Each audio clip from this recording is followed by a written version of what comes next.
God is with us. And we are here to learn a little bit more about how to be good financial steward, to have resources for our life and also to have extra resources to help the cause of God to be enhanced in this great Southeastern Conference territory. So we want to invite you to bow your head, to have a prayer to start this financial plenary. Heavenly Father, we thank you for the day that you are giving us. We thank you for allowing us to be alive and to be here. We thank you for allowing us to have this financial plenary to be the steward that you want us to be. Bless every person present here and also of those that are going to see this program through the internet. Lead us during this session. In Jesus' name we are praying. Amen.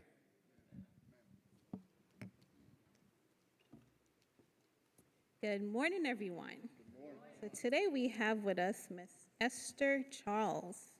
She was born in the beautiful island of Grenada. She's a devoted wife to her husband and a lovely mother to her kids, Miss Alana and Lauren. Ron is the husband, correct.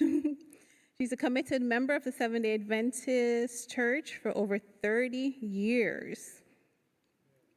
She has a career rooted in service and a passion for financial literacy. She holds leadership roles in financial aid at institutions like the Brooklyn College, Pace University, and Atlantic Union College. She transitioned to entrepreneurship as a mortgage loan officer and real estate agent, eventually focusing on helping individuals and families build wealth, save money, and reduce taxes. So we're getting lots of good information today. Together with her husband, Ron, they've risen to the position of Executive Marketing Director and Financial Professionals with Global Financial Impact. They partner with top financial institutions, including John Hancock, Mutual Omaha, North America, and Prudential, while training and mentoring financial professionals nationwide. Recognizing the critical need for financial education, they have delivered impactful workshops across the tri-state area, and since COVID-19, expanded their reach through national virtual workshops, empowering families to achieve financial freedom and generational wealth. The family has since relocated to Orlando, and where their business is thriving and reaching globally over to 45 countries. All right, Ms. Esther invites you to see how she and her team of experts can help you unlock the potential for a more fulfilling life with financial security. You will gain the confidence to take charge of your financial future and enjoy the peace and health that comes with conquering overwhelming financial stress. And I'm sure we'll learn something useful today. Ms. Esther, welcome.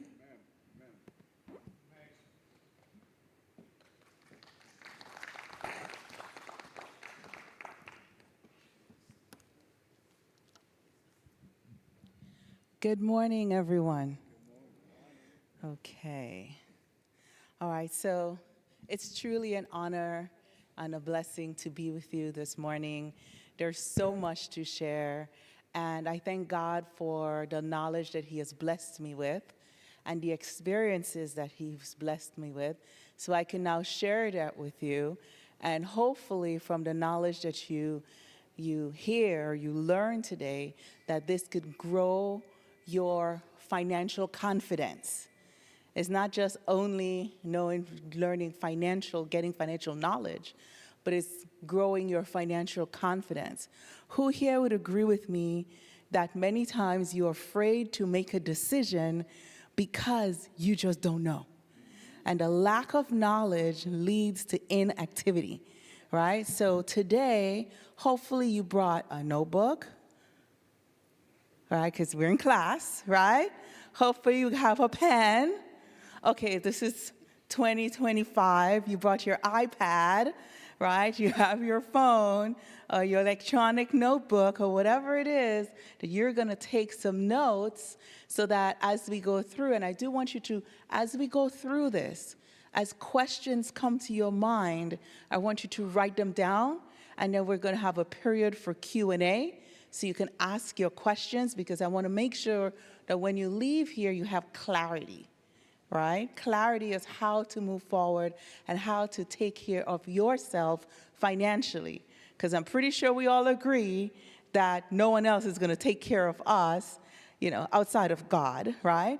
But there's God and then us, right? And that's it. So it's very important that we learn certain things so that we can be in a better place financially. Agreed? Okay, fantastic. All right, so as we move on, let's see here. So our topic is going to revolve around retirement. Who here is interested in the topic of retirement? Okay, every hand went up. That is fantastic. So that means that we're on the right path. When I spoke to Pastor Gonzalez here, what would the people want to know about? And he said, finances, retirement, life insurance, savings, investments. I said, yes, okay.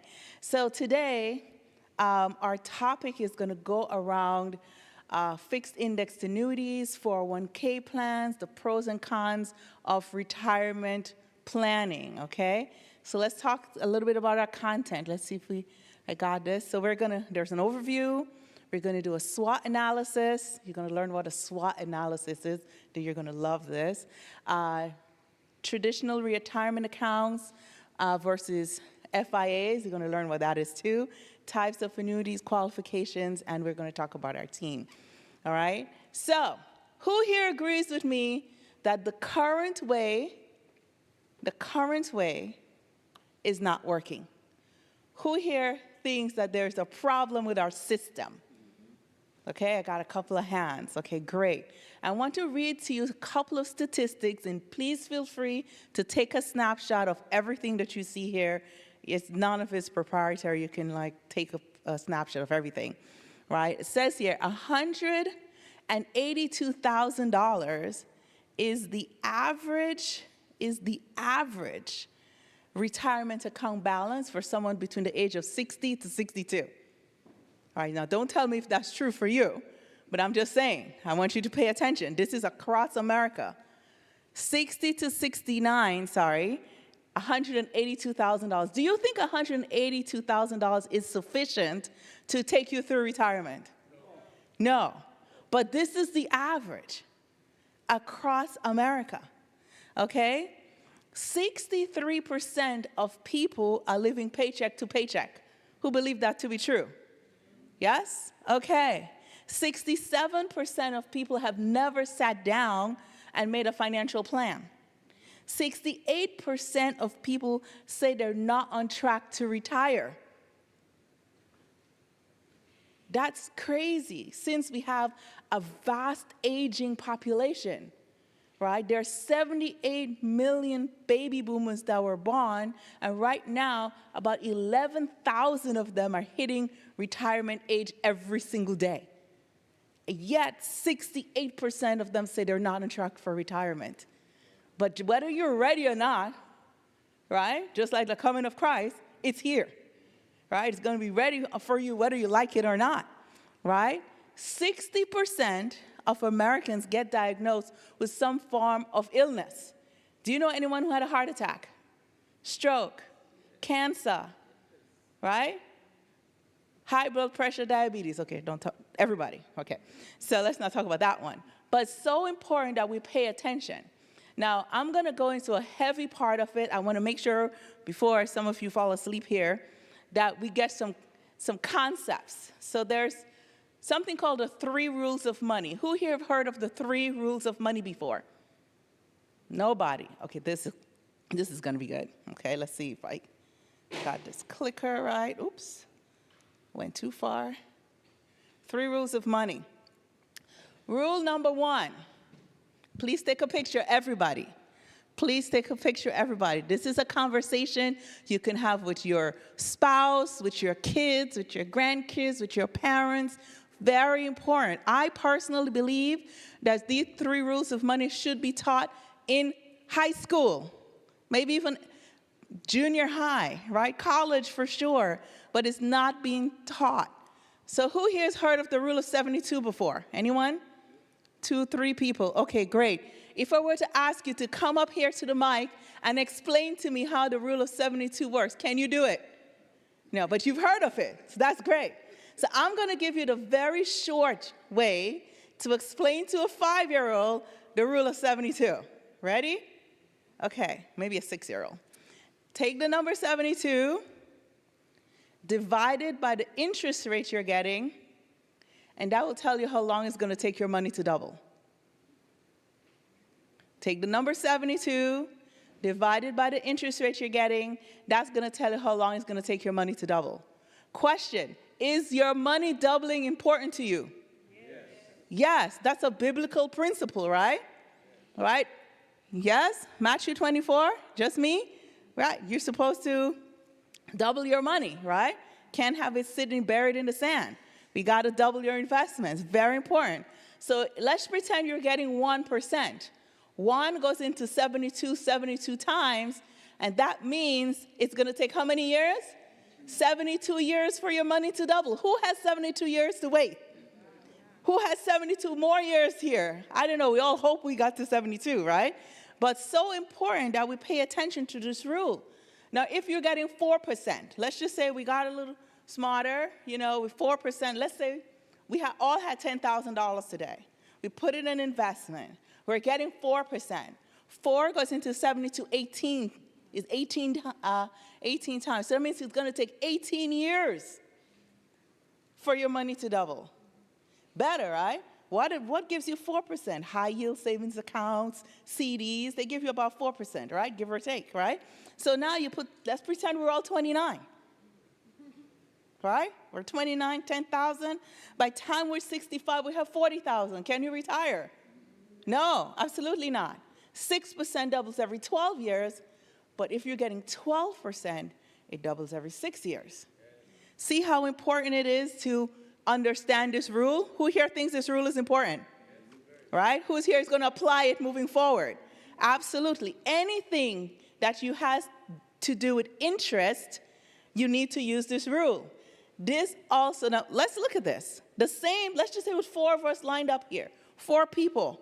1 is getting 1%, 4%, 6%, 12%. You end up in a different place. Even though the playing ground is leveled, we all had $10,000, but because our knowledge is different, right? You end up in a different place. You're either going to be 101 at 1%, where you now have 20,000, or you are at 65 with 640,000, or 72 with $1.2 million. Who likes the 72 with $1.2 million? Very exciting. But this also applies to your debt. I want you to think about this. Very important. Let's just say you have a credit card. What is the average on your credit card? 18%, 22%, 39, 31%, 32? I don't know. It keeps going up every time. But if you divide 72 by that number, in 2 to 3 years, your debt has doubled. Do you ever wonder why you can't get out of debt? It's because of this rule. The entire financial services industry functions on this rule. Very important, you write down the rule of 72. You're going to go home, you're going to Google it again, you're going to chat GPT it again, right? And you're going to make sure you understand this rule. YouTube it, right? University of YouTube, guys. You have to learn this rule because it's going to shape your future. Number 2, we're going to talk about how money grows. Who here wants to grow their money? All right. So we're doubling it, now we're growing it. Now let's think about it. Do you want to grow your money in a safe environment or a risky environment? Safe. So what's safe? Fixed. Fixed. That's our savings accounts, our CDs are fixed. It's safe, but guess what? It doesn't keep up with inflation. What's inflation? Well, who remembers pre-COVID a dozen eggs were like $2? How much is a dozen eggs today? $10. God forbid you're getting organic eggs. It's like $15, right, for a dozen eggs. But did the money in your bank account double? No. Triple? No. Quadruple? No. Did your income double? Triple? Quadruple? No. That's inflation. So it's very important to know that where you're saving, your money has to be growing. So we all want to get investments.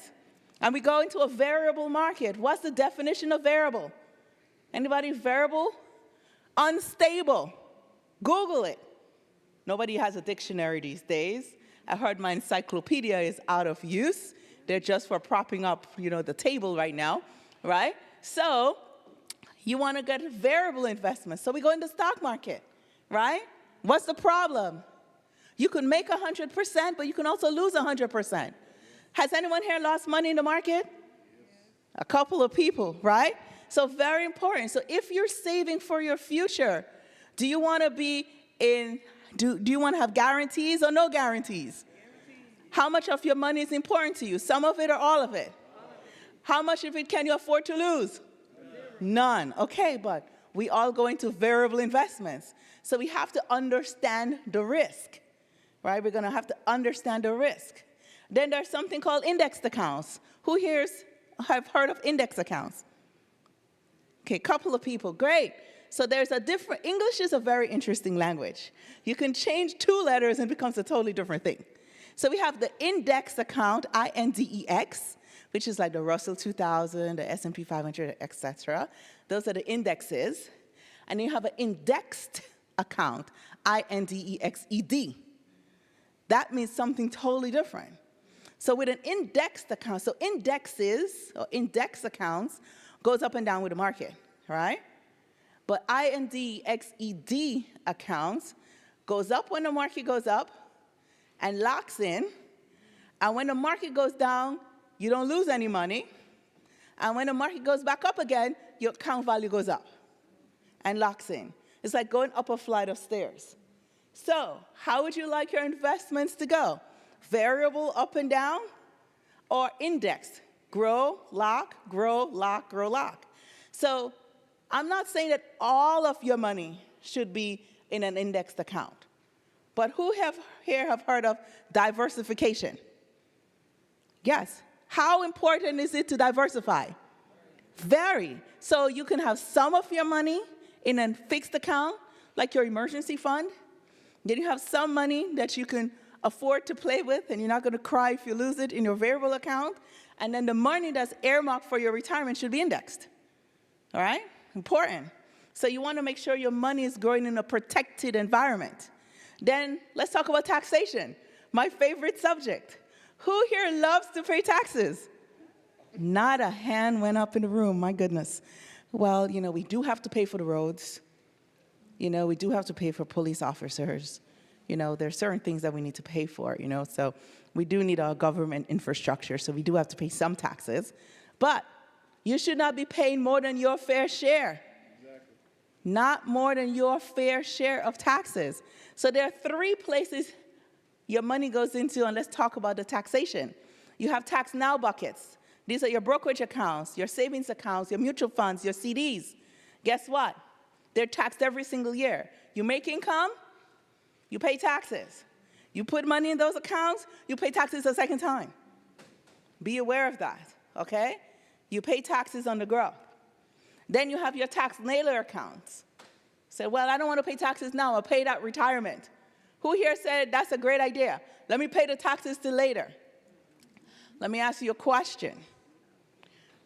Do you believe in a current economic landscape and what's going on in the entire world that it's possible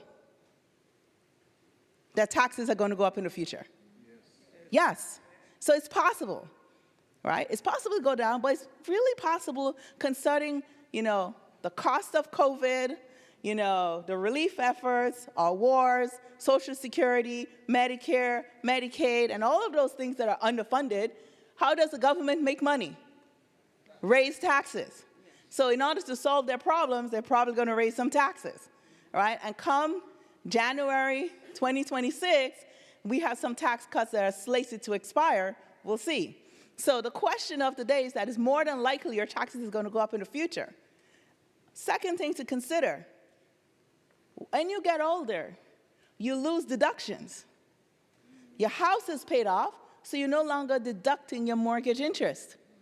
Your kids are grown, so you're no longer deducting your kids. And the third thing is that when you retire, you are no longer deducting the money you put into your retirement plan. So you've lost all of your deductions in retirement. So is it likely, even if taxes stay the same, that you end up in a higher tax bracket? Quite possible. Now, a lot of times people don't understand that just because you're older doesn't mean you pay less taxes. It's income tax, not age tax. So the older you are, if your income remains the same, you pay the same taxes, and God forbid you lose all of your deductions, your tax went up. Okay? We'll cover a few. Last one here, tax advantage accounts. These are accounts where you pay taxes today and you never pay taxes in the future. Who loves that idea? You know what it is today? Think about this. If you put in 100,000 and your 100,000 grows to $1 million and it's in a tax deferred account, right? You're going to have to pay taxes on all of the million. Not just the 100,000 you put in. So if you pay taxes today, put it in, and it grew to $1 million, you and Uncle Sam do not have a conversation in the future. He's out of your pocket, right? Very important, okay? Let's see here. So I want you to take a snapshot of this. Please take a picture of this. As you are building wealth, there are 8 things that you should consider. 8 categories that wealthy people look at when they're building wealth. Number 1, do I have tax-exempt benefits? Can this account grow? Is there growth potential here?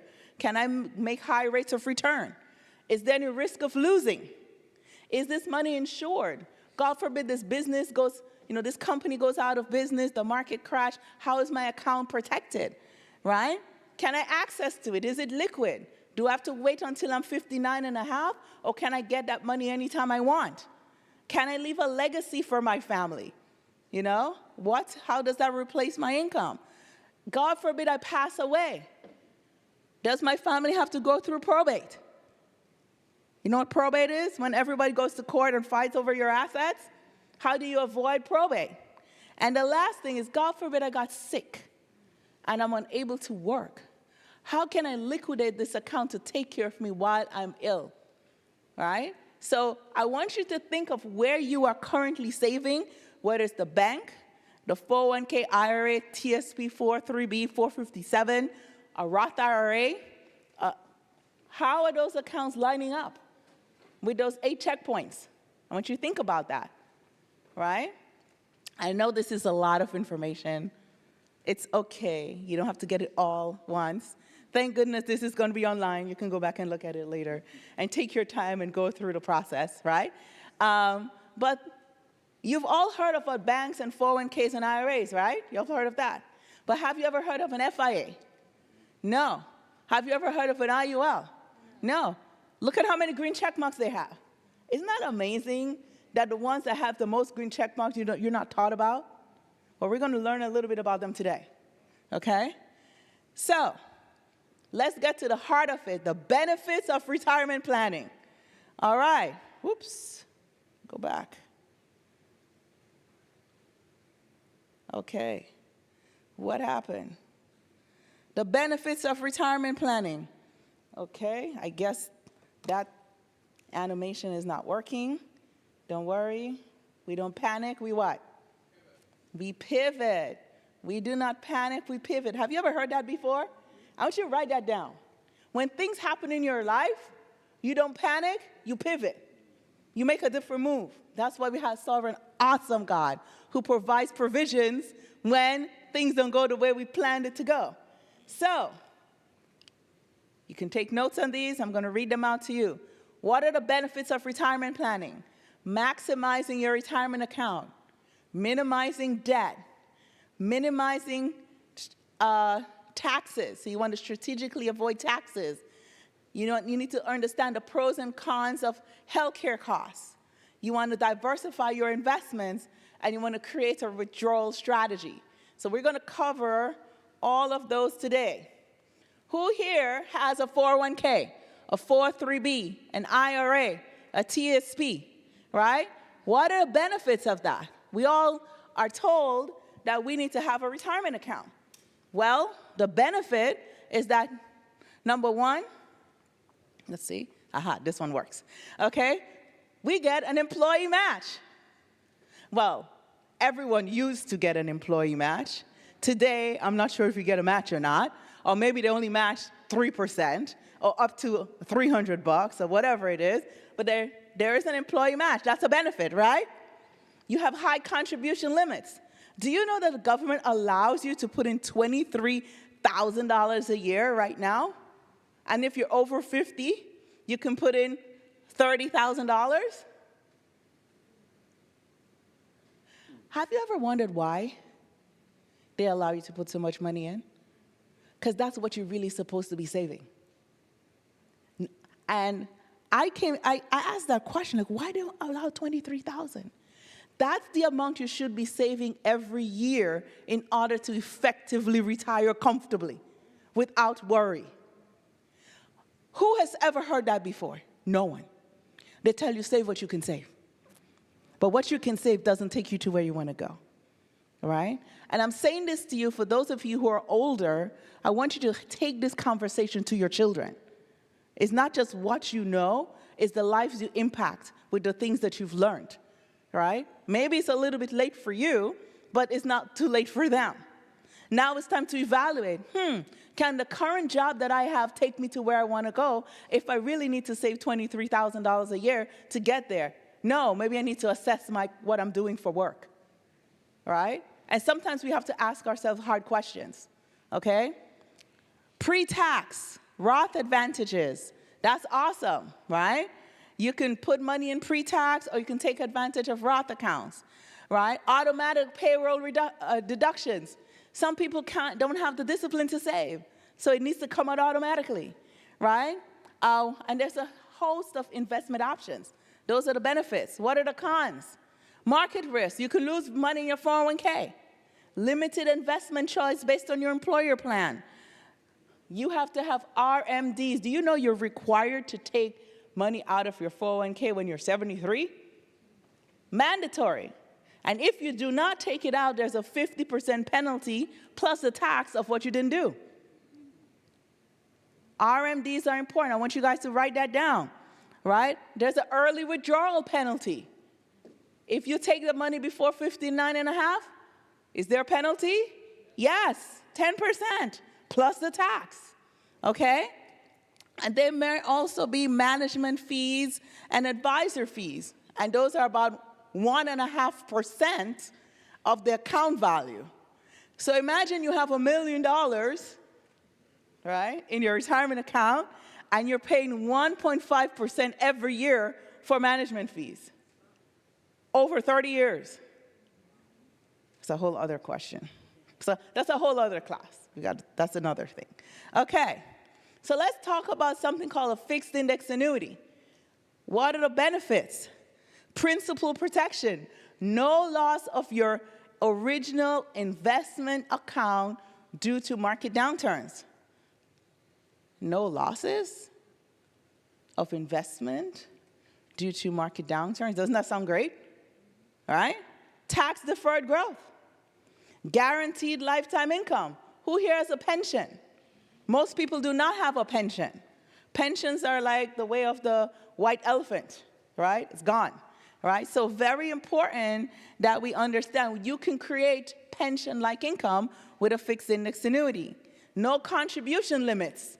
You can put in as much as you want, right? God forbid something happens to you, there's a death benefit for your heirs, right? And there's no required minimum distributions if it's in non-qualified. Who wants to know what non-qualified is? If somebody says something to you and you don't understand, please always raise your hand and ask the question, what is that? All right? I always ask questions a lot, so they hate me in class. I always ask every question. I don't understand. What is that? Thank you. Non-qualified means that it's not qualified to be taxed. Okay? Non-qualified means it's not qualified to be taxed. Sounds good? All right. Cons, complex. It's an advanced product. So you need a little bit more learning, right, to understand it. You need to research it. It's not something that's simple, right? Limited liquidity, meaning that they may tell you could only take up 10% per year. You can't just take it all one time, right? There's no employer match. And the returns may be lower when the stock market is doing well. Why is that important? Well, if they're going to make sure that you never lose anything, do you think you're going to get all of the gains? Right? So you're not going to lose, but you're not going to get everything either. Right? And there may be a surrender charge if you cancel the account early. Okay? I'm giving you pros and cons. In everything you need to do, there's a pros and a con. Right? So let's talk about different types of annuities just to give you clarity. There's fixed annuities. What's that? Well, they give you a set interest rate regardless of what's going on in the market, right? This gives you very low growth, but you're protected. Right? This is for people who are very conservative and they just want stability, they don't want any growth. Okay? Be very clear. I want you to be clear. Variable annuities, this is investment type, right? It's tied to mutual funds. It can go up, it can go down. It fluctuates. You can make money, you can lose money. You put 100,000, you can go down to 50, come back up to 60. You can go up and down. This is good for people who have high risk tolerance. Are you a risk taker? High risk taker? No, that's not for you? Okay, maybe not. Fixed index annuity, it's in between, right? Hybrid. This is where you have growth, but you also have protection, right? You can make money, but you're not going to lose anything, right? And this is for people who want growth, but do not want to lose their initial investment. Got it? You guys taking pictures of this stuff? Okay, I want you guys to go back home and, have your family meetings, right? Your executive meetings in your home economy, right? And be able to make decisions. The goal of this is to make sure that you're financially empowered and educated to make better decisions, okay?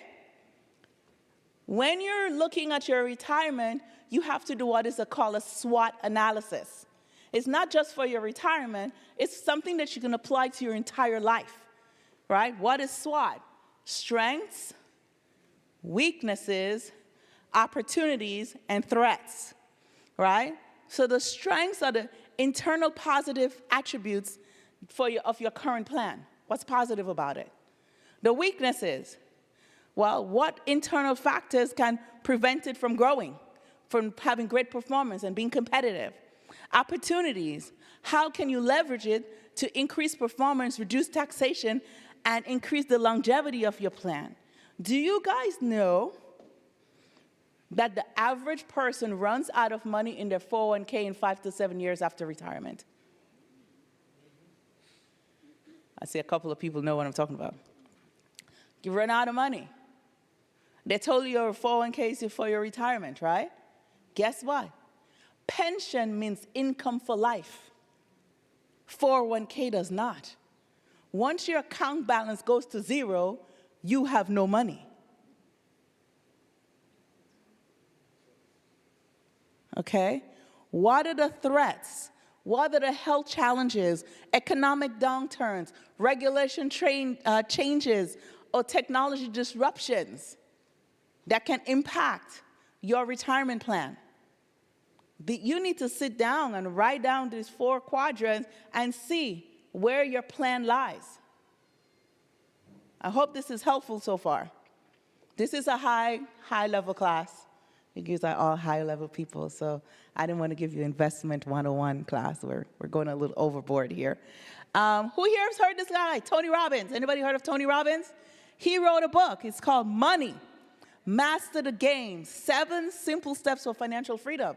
It's a bestseller. You can go buy this book. And one of the things he said that's really important and impactful, he says, invest like the wealthy, where you participate in the gains, but are guaranteed never to lose when the market drops. That's what he said. I'm just quoting him. This is in the book. I would recommend that you go out and buy it. I think it's like $30 or something like that. But it's a great investment for you. I'm going to recommend a few books as we go through this, because today no one reads. Right? Nobody reads. So I'm going to recommend that you read, because if you want to hide something from someone, you put it in a book. Okay? So a lot of truths are hidden in this book, and a few other ones I'm going to share with you, right, as we go through. Have you heard of this book? Tax-Free Retirement by Patrick Kelly. No? Wow. It's a national bestseller. Tax-Free Retirement by Patrick Kelly. Who here would love a tax-free retirement? Do you even think a tax-free retirement is possible? Yes. It is. Tax-Free Retirement by Patrick Kelly. There's another book, I don't have it with me, it's called The Power of Zero by David McKnight. You guys are taking notes. I know you're note takers, so I didn't bring it to take a picture. The Power of Zero. This one is awesome. You can actually listen to it in an audio book, 4-hour listen. You can finish the book in 4 hours. Amazing book. Tells you how to properly diversify your money and how to strategically prepare yourself to get into a 0% tax bracket. Who likes that? Anybody likes that? I thought it was good. Great. So let's talk, now that we all went over the different types of retirement accounts, we talked about your 401k, we talked about your IRA, your TSP, your 403b. When you get to retirement, there's something called a rollover. Who here have heard of a rollover before? Okay, so now you're moving the money from your 401k, your employer plan, into an investment, individual retirement account or another retirement vehicle. All right? There are some benefits to this. Let's see if it does work. This one works. Okay? So what's the benefit? You can preserve tax-deferred status. Maybe you're not ready to start giving Uncle Sam his money yet. Imagine you have $500,000, right, in your retirement account, and now you're retired, and you have to pay taxes on $500,000 today. Nobody wants to do that. You want to be able to take it out slowly. So you're able to preserve that tax-deferred status. You avoid paying current taxes, right? And you avoid early withdrawal penalty. So if you have an old 401k from a previous job and you're still working, you can roll it over and not lose in terms of taxes and penalties. Got it? You're not hit with taxes and penalties. The problem is that there may be a long wait period and difficult to maneuver without a professional helping you, because the paperwork can be very, very challenging. Okay? Annuity. I know some of you, I went over the different types, like, what is an annuity? Right? No one asked that question. I see some of you didn't even know what it was, and you didn't ask me either. So I knew that. That is why I'm giving over this right now. Annuities are financial products designed to provide steady income and often used for retirement planning. So use your 401k to accumulate, right? And when you get to retirement, you use the annuities to distribute, right? To provide income for you in retirement. Do you know the number one fear in retirement is running out of money? That's the number one fear. Okay, what are the benefits? You preserve tax-deferred status, you avoid paying early penalties, and you don't have to worry about transfer. Let's see here. Okay, let's move on. All right, SWOT analysis. As you're looking at your retirement plan, what should you consider? How are you going to spend your time? What are you going to do in retirement? Where are you going to go? What are you going to do? Who are you going to travel with? How are you going to live? Where are you going to volunteer? You guys didn't look very happy about retirement. No, seriously, these are the things you should have a list. You have a bucket list of 25 things I know to do before I kick the bucket, right? So seriously, that's the time when people get to retirement, they want to do lots of traveling. They want to go everywhere. They want to go to Egypt. They want to go to Europe. They want to go to Australia. Like, what are you going to do? Israel? Sure, you can go see, Jesus' birthplace. Why not? You got to be like, aren't you excited about retirement? Your knees hurt, you're too late. If your knees are hurting and you can't go, probably you should have done those things before, right? And a lot of times, and that's a valid point, because sometimes people wait all their life until they get to retirement to start living and enjoying all that the Lord has provided for us on this planet, right? So maybe we should do a little assessment and see how can I prepare for retirement but still enjoy while I can go. Because then you have the go-go years where you're going. Then you have slow-go years where you're going slowly. And then you have the no-go years where you're not going anywhere, right? So very important that we really understand, don't wait till you're retired to do the things that you want to do. Make sense? All right, I hope you're. So this is very strategic. You need to plan this out. You need to have a notebook and set a retirement plan. Retirement planning. And you're going to write down the 9 things, take pictures, and you're going to assess it for yourself. Got it? Okay, number 2. When's the right time to retire? Are you waiting till your knees hurt? All right? You got to look at your health status, your financial readiness. Did you set a date? Who here knows when they want to retire? I had someone tell me, I want to retire at 45. I said, okay, well, how much do you have saved? $30,000. How long before you retire? 5 years. How are you going to make that happen? I don't know. That's not a plan. Okay? It's not a plan. So important that you'd have to determine when's the right time for you, okay? Right? Do you have enough money to support your retirement? Very important. This is the standard to make sure that you definitely don't run out. 25 times your annual expenses. That's what you should have. Who wish they heard this before? You'll be prepared. Certain things you wouldn't spend money on, right? Maybe you'd work a little extra. Maybe have a business. Maybe not to have a different career, right? Because certain careers, you work and you'll never retire. It's just for, because they're actually going the other part where it says volunteer. You're volunteering and they give you a stipend. It's really not like work, right? That was really bad. I'm sorry. That was not nice. But it's important. It's truth. I'm going to tell you the truth. Do you want me to tell the truth or what you want to hear? The truth. Because when the time comes for retirement and you run out of money, the truth is what's going to set you free or save your retirement. Very important. Okay, let's look at that. What are your sources of income? Where is this going to come from? Social Security, pension, retirement accounts, real estate, life insurance. Like, where is it going to come from? All right? Who here believes Social Security is going to be around? I know for sure, young lady, you and I are never going to get a penny. I'm not planning on banking on any Social Security. I believe, this is my personal belief, that I'm not going to get none. Right now, they only have enough money to pay 70% of the benefits come 2035. Go to the website. Don't look at me. Don't listen to what I'm saying. Go to the website. Who here has been to socialsecurity.gov and created your own profile? Couple of people. Very important you do that. So if they tell you they only have 70%, so let's pretend you're getting, let's say, $1,000 right now, okay, for simple math. When that time comes, you're going to get a 30% discount, and you're going to get $700.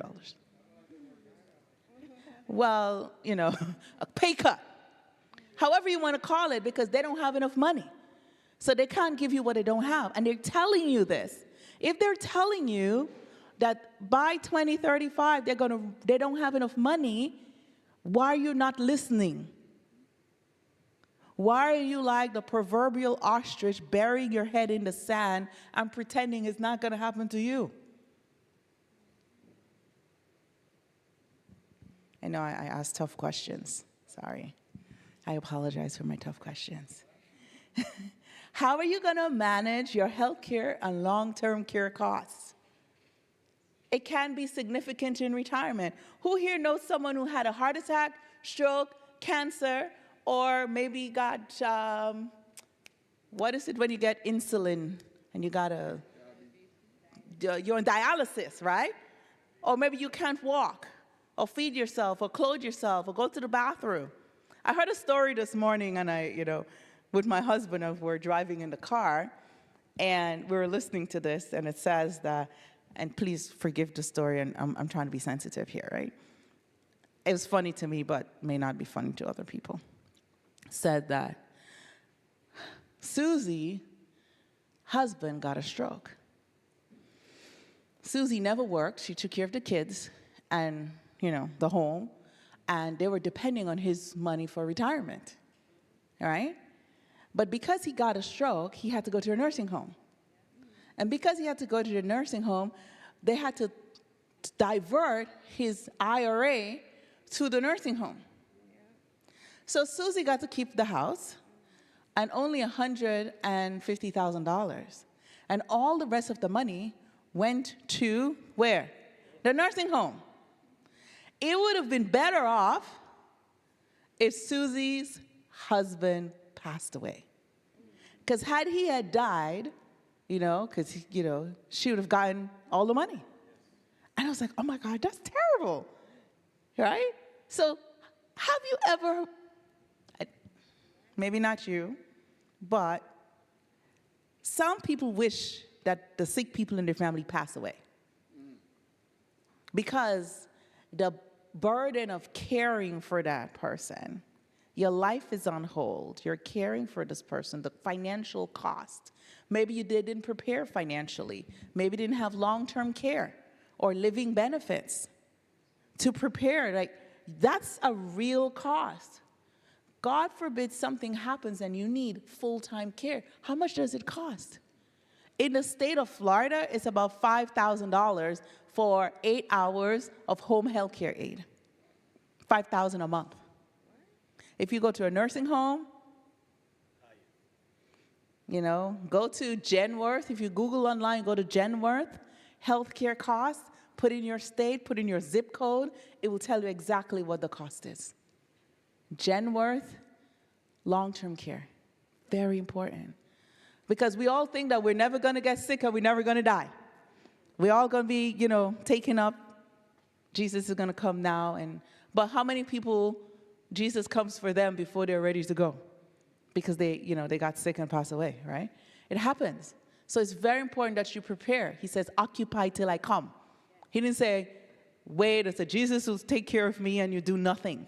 That is not the way. You have to occupy, you have to prepare. And that's what this conversation is about. So making sure you have long-term care preparation. What is the insurance that's going to cover that? Many times, and we're going to cover insurance in a second, you have to look at possibly upgrading your life insurance, okay? What is your strategy for pulling out this money? All right, it said you should have what? The 4% rule. Why? If you can only pull off 4% of the money so they don't run out. That was pre-COVID, or pre-2008. That is old news. It's down to like 2.5%, so you don't run out of money. Because think about it. If you have $100,000 saved, and 2.5% is what, $2,500? Can $2,500 a year take you to retirement? No. All right? So what strategy will guarantee that? It's so important that you meet with a financial professional to get that taken care of and prepare. Taxes. Do you know if your money's in different places, it's taxed differently? Mutual funds are taxed differently from 401ks, right, and IRAs. Very important that you pay attention to this, okay? You want to know, how is your money being taxed? What is your housing plan for retirement? Are you going to stay in your own home? Are you going to downsize? Or, favorite, move in with your children, because you can't afford to live where you are right now, right? You guys are all laughing. I put that one in there just because, I thought it was funny. But it's not funny. How many people know that when someone retires, they may have to move in with their kids? right? Because they can't afford, didn't plan properly. And the last one, do you have an estate plan? What is that? Do you have a will or a trust set up? Anyone knows the difference? Who here knows the difference between a will and a trust? Okay, all right. Pastor, this one is for you. Very important that you know that the conference provides help with estate planning, right? As a member of this organization, you guys have access to get a free estate plan set up for you. No, yes, right? So let me give you an example. What's a will? A will says Sally's going to get this and Jane is going to get that, okay? It's a legal document that the court would have to administer. A will goes through probate. Probate costs about 5% or so of whatever your estate is. So your family has to pay to get the money or assets that you want. And a will can be contested. Agreed? Clear? What is a trust? Well, a trust is a legal document, just like a will. There's an administrator or a trustee, and there are the beneficiaries who's going to get whatever, and you're the grantor. You're the one who's giving it, the asset. So you put it into the trust, and the trustee says what you want to do. So the trustee is the one who gives out the asset. There's no fighting, because you put everything in trust, you wrote it out and said, this is what is going to happen, period. There are different types of trusts, right? There's living trust, that you still have access of all of your assets while you're still alive. And if you're incapacitated or pass away, the trust kicks in and becomes alive, all right? And now the trustee moves forward and takes care of your wishes. Very important, if you own a home, you should have a trust. If you have children, you should have a trust, because what you say is what's going to happen. If you have a will, they take it under advisement. All right? If they're contested, the judge makes the final decision based on who has a better argument. Okay? So very important that you look up the difference between a will and a trust. Okay? Very important. When you put things in a trust, right, you no longer have control. So be careful how much power you give your trust while you're still alive. And you have to trust your trustee. Because if you're alive as the grantor and you give your assets to the trustee, put your home in the trust, right? And the trustee has full range, then the trustee can put you out of your house.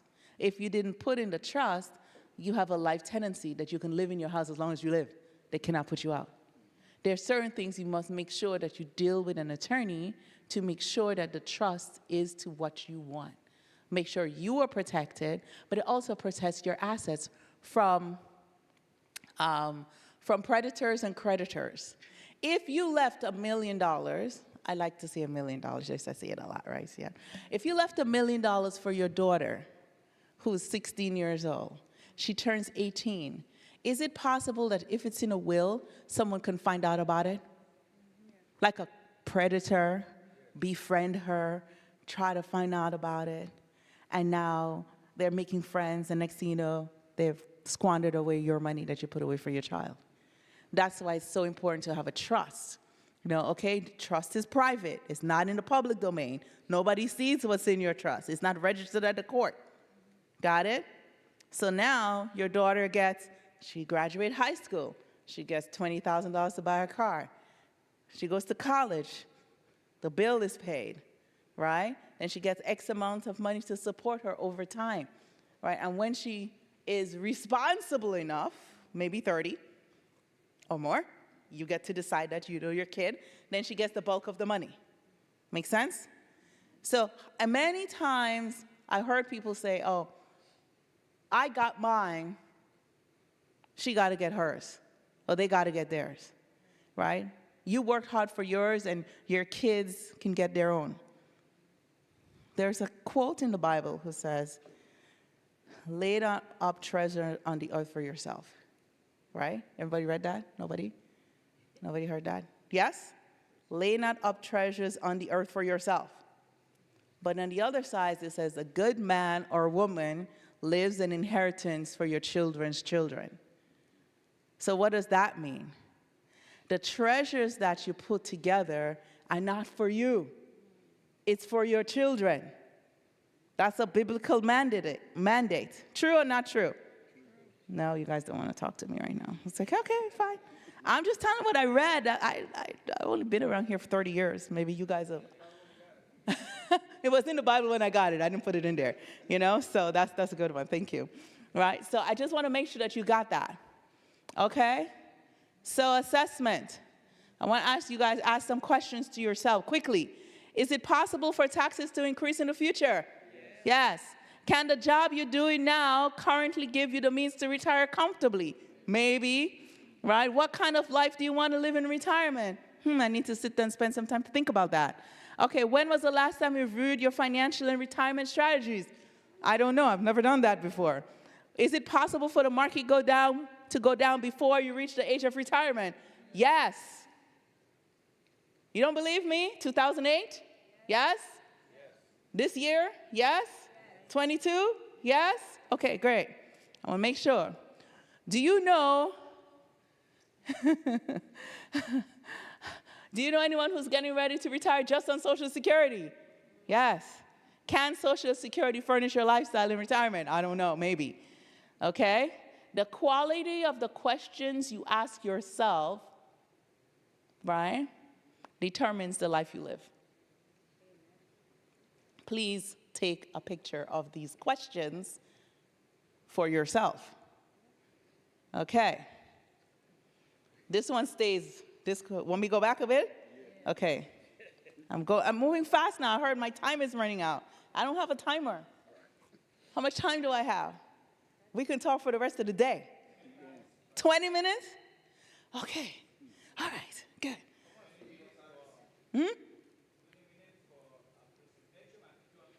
Got everything? 20 minutes? Okay.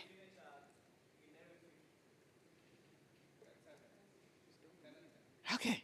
All right. Is it possible? This is the next section, quickly. Retirement takes a lot of time. Is it possible for unexpected health challenges to come and affect your ability to work? Yes. What kind of income protection plan do you have in place?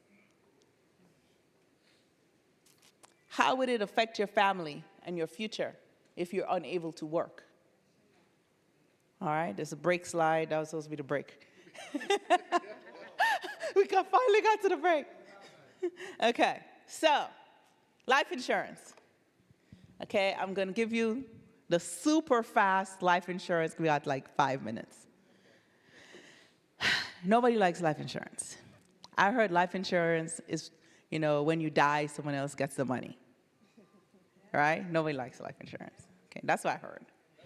That's heard. Well, there are different types of life insurance, and I'll cover them all for you in like 5 minutes.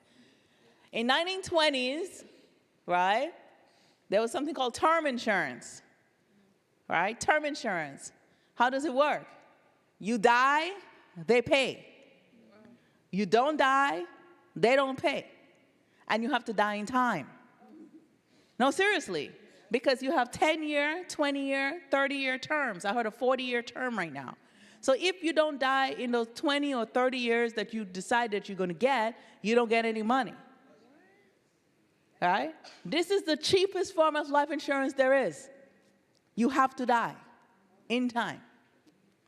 Now, there are term policies today that's called ROP, return of premium.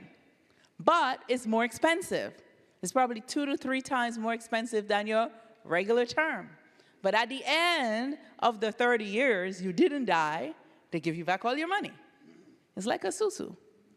In case you don't know what a susu is, don't worry about it. See me after, right? Then you have your whole life. Well, what's a whole life? Well, it's permanent. It's for your whole life, your entire life. As long as you live, whenever you happen to die, they're going to pay, all right? What's the challenge with a whole life? Well, it only earns 3 to 4% interest, right? We're cutting it out here. 3 to 4% interest. And when you borrow, you can borrow from it. So we like whole life. We can get something back, right? But when you borrow from it, they charge you 5 to 8%. So they give you 3 to 4% on the growth, and they charge you 5, to 8 when you borrow, okay? It's the most expensive type of life insurance, okay? Then you have your universal life that came around in the 80s. Well, it's like a permanent term. You're really not borrowing from it because it doesn't really grow, only 1 or 2%, right? And they charge you 3 to 5% on the loan. It's for your entire life. It's permanent. Then you have variable. What's variable? Well, you can make 100%, but you can also lose 100%. Who is variable good for? Variable is good for people who understand the stock market, and you know how to trade, so you can move things around inside of the account, and whatever growth that you capture, you don't have to pay taxes on it, right? However, you can lose money, just be clear, and you borrow from it about, 3 to 5%. Not bad. But that's not for everybody. If you don't know how to trade, don't do this. Don't call, hey, Esther, I heard you told me about this variable account, and I went in there and I lost the money. No. If you don't know what you're doing, do not get involved. This is for advanced people in the market. Okay. Then you have your indexed account, which came around in the late 90s. These are like the newer version. Your iPhone, and they give the new version, iPhone 16. What iPhone are we on now? 20? I don't know. Okay, 16, okay. This is the newest version of life insurance, right? It's more expensive than a term, less expensive than a whole, and it gives you that index. The market goes up, your account value goes up, locks in. The market goes up, account value goes up. Market goes down, you don't lose anything. All right? So some accounts have unlimited growth. Right? I've seen accounts get 18% before, right? But if the market does 0, you get nothing. All right? So you don't lose anything, but you get gains. Borrowing from those are 1 to 2%. So this is very interesting because people use that for retirement as well. They can be used as a supplemental retirement plan, okay? And in some cases, after 10 years, you don't have to pay any interest. You can borrow for free, okay? So it just depends. Not everybody qualifies for this. Only 30% of my clients qualify for this. So it's not for everybody. Don't say Esther said, okay? I have 5 life insurance policies. Okay, let me tell you why. And life insurance, I always ask the question, what do you want it to do? Well, I have a large term to cover my mortgage and replace my income. God forbid something happens to me, my husband can continue to raise my children. Our children, right? All right? So you get a large term. You can have a $1 million term, $2 million term, $10 million term. You can do that. Replace your income. Then you have a whole life plan. I have a whole life. Small whole life, $25,000. Why? Because I figure a funeral costs $25,000. That money is going to come in 2 to 3 days. He can afford to pay the funeral. He don't have to go fishing for money. This is awesome for final expense, right? I'm not borrowing from it. It's just there for that, right? I died, paid, covers the funeral. Nobody's getting rich off of that, okay? Then I have 3 index plans. Why do I have 3 index plans? Those are for savings. I save into it and max it out for growth. Growth is uncapped and indexed. That's what I'm doing. Each person's life situation is different. So you have to assess to see how these fall into you, what you can or cannot qualify for, and what's in your best interest. That's why you meet with an advisor. Okay? Oh. Somebody's missing one of my slides, but, I'm not going to say nothing today. Up there on the top. I did have one thing I want to mention to you before I go. One last thing. Who here has ever heard about living benefits? Living benefits? Right, they're missing my living benefits slide, but that's okay, I forgive them, right? There are 3 types of living benefits you need to think about. There's chronic, critical, and terminal illness. Let's go terminal first.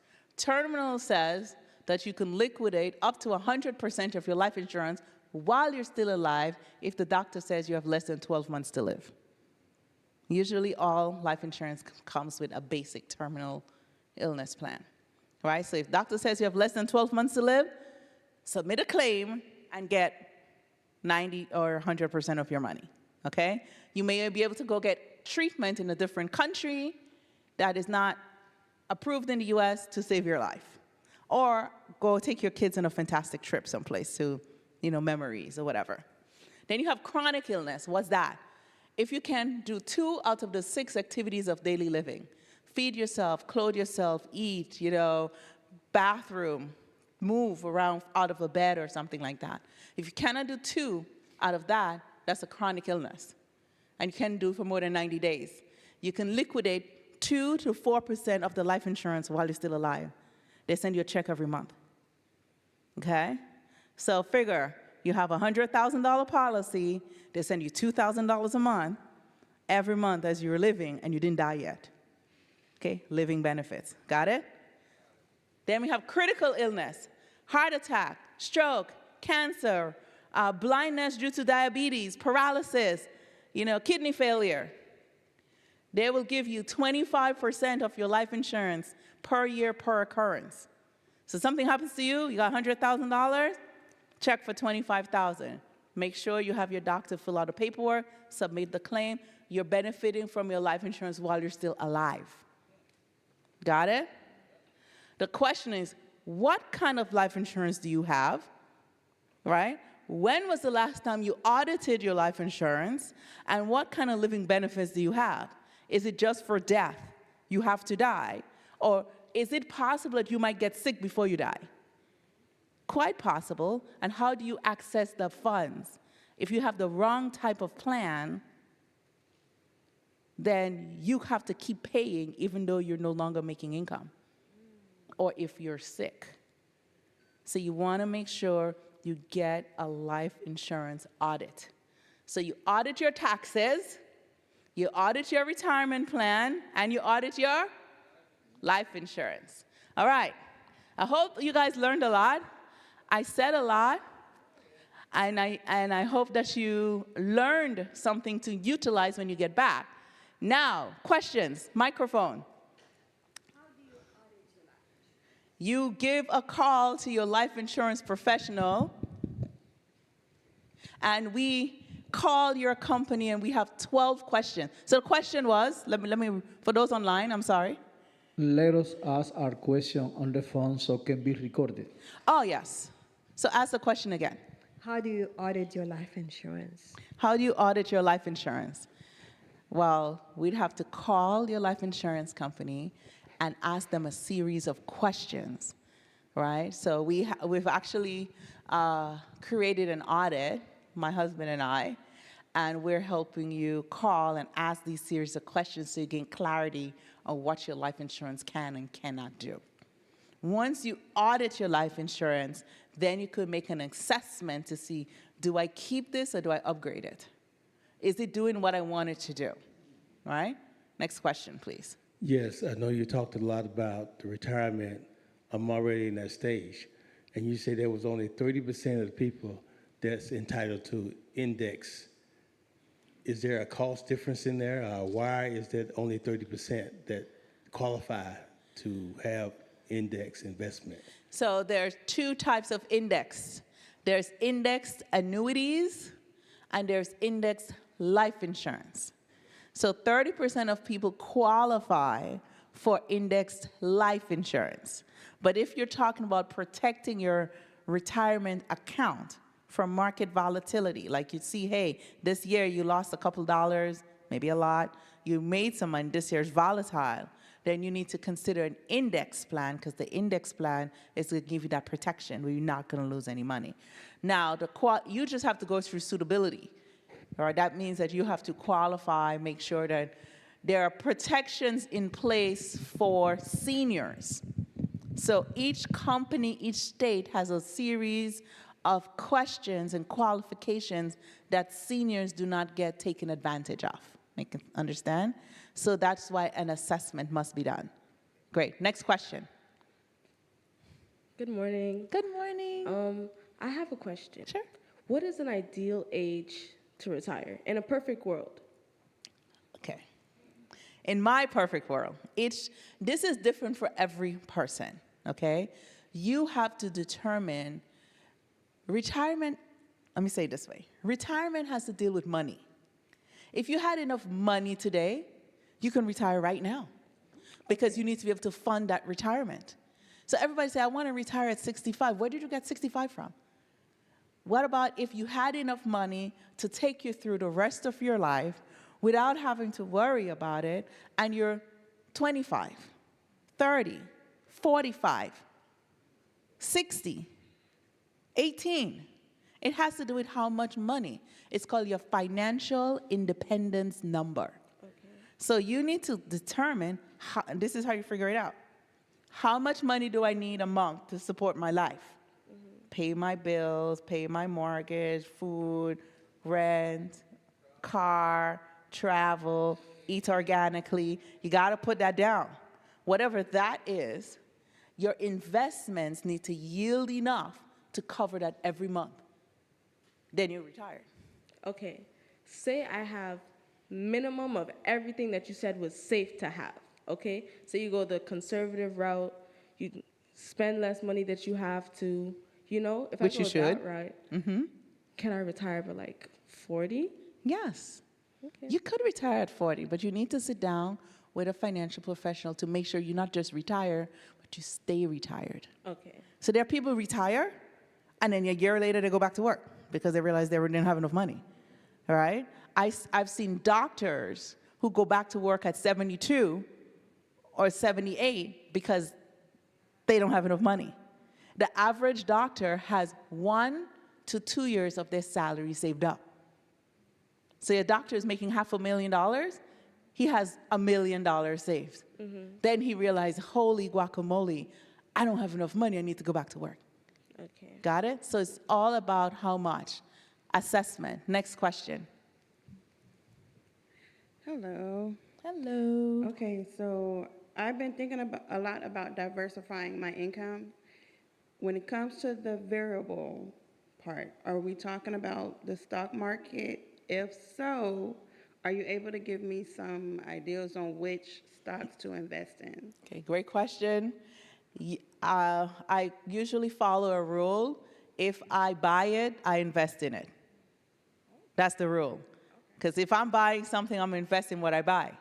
So if you drive a Tesla, you probably invest in Tesla, right?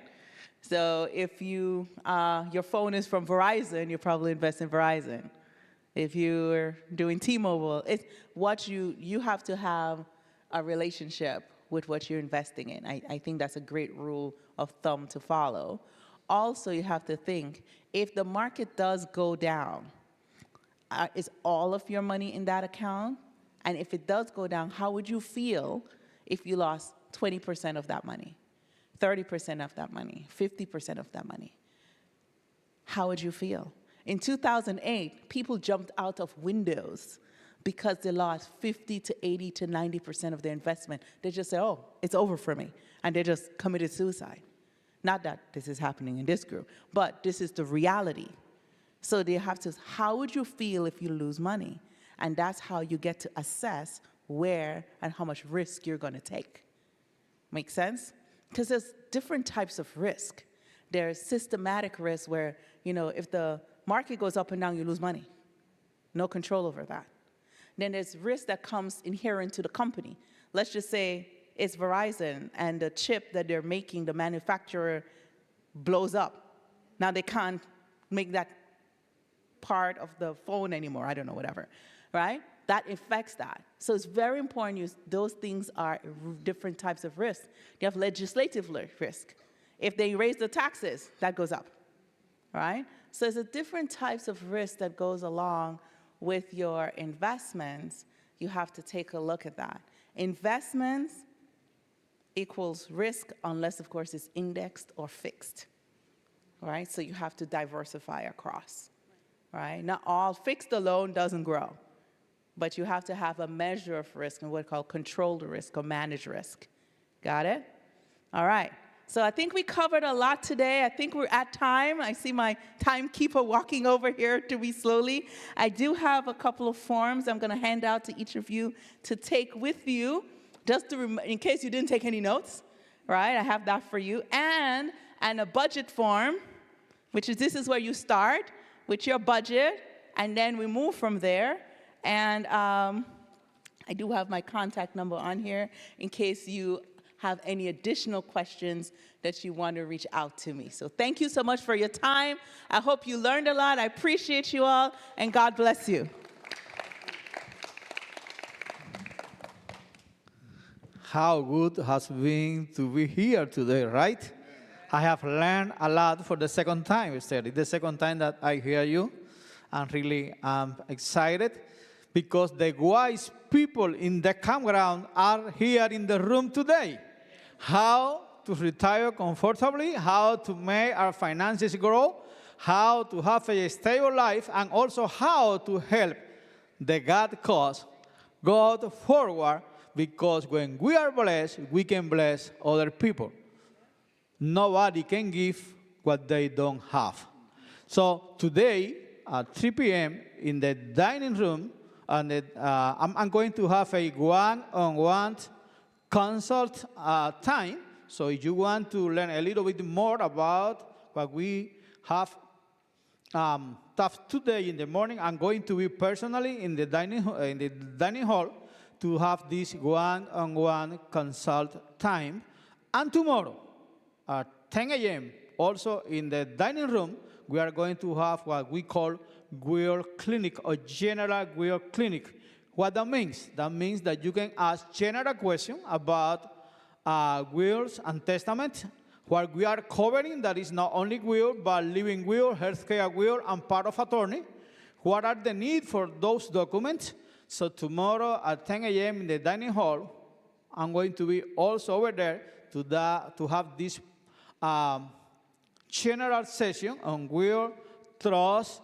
Also, we have another financial vehicle like pay on death, POD, like transfer on death, TOD, like Lady Bird did. So how can we protect our assets, in the different way according with our need? So it is time to finish this session. Let us put our hand together for Esther and Ron that has been with us today. Let God lead our life so we have a financial stable life now and then on retirement time. So let us finish with a prayer. Heavenly Father, we thank you because you are the provider, because you are here with us today, and because our brother and sister are now better prepared to take their financial life to a higher level. Bless this conference, bless the administration, bless this meeting experience. In Jesus' name we pray. Amen.